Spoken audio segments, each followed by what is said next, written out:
Dünyadaki ikki cho'ng karbon qo'yib beradigan davlat Amerika va Xitoy Glasgow klimat boshliqlar yig'inining bir qismi sifatida klimat o'zgarishiga qarshi turushdagi hamkorlikni tezlatish to'g'risida kelishim tuzganligini e'lon qildi. Amerikaning klimat bosh elchisi John Kerry va Xitoy amaldorlari Xi Jinping chorshanba kuni kechda tuzgan kelishimning xulosasini o'tirg'a qo'ydi. Kelishimga asosan dunyodagi eng cho'ng ko'mir ishlab chiqaruvchi va iste'molchi Xitoy fosil yiqilg'i bo'lgan ko'mirdan boshqa energiya manbasiga o'tish qadamini tezlatishga va'da berdi. Qozog'iston davlat mudofaa ministrligi ilgari Qozog'iston va turk askarlari qatnashgan birlashma manevrining suratlarini ham bahirildi.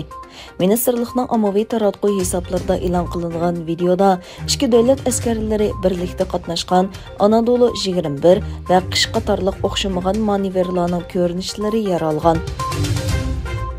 Rossiya prezidenti Vladimir Putin va Germaniya bosh ministri Angela Merkel Belorussiya bilan Yevropa chegarasi orasidagi ko'chmanlar krizisi, Ukrainaning sharqiy va Qora dengizdagi eng yangi vaziyatni muzokara qildi.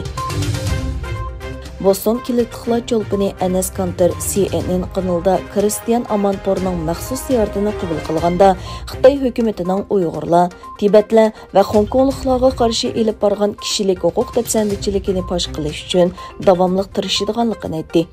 Yaqinqi oylarda Kanter NBA o'yinlari jarayonida ijtimoiy aloqa to'ri va alohida loyihalangan kiyim-kechak va oyoqlarni ishiltib Xitoyning Uyg'ur, Tibet, Tayvan va Hong Kongga tutgan muomalasini tanqid qildi.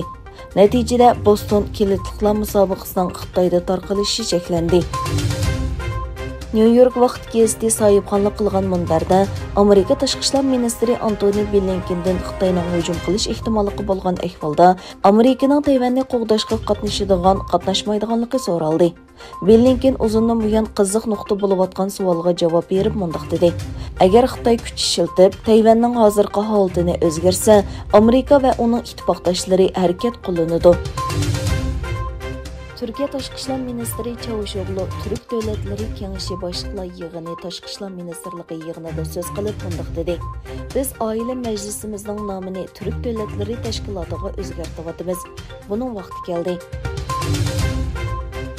Vengriya bosh ministri Viktor Orban 2016 yili 29 sentabr Vengriyadagi bexatarlik qismlari qo'lga tushirgan 101 parcha tarixiy asoratlarni Turkiya prezidenti Erdo'g'onga yetkazdi.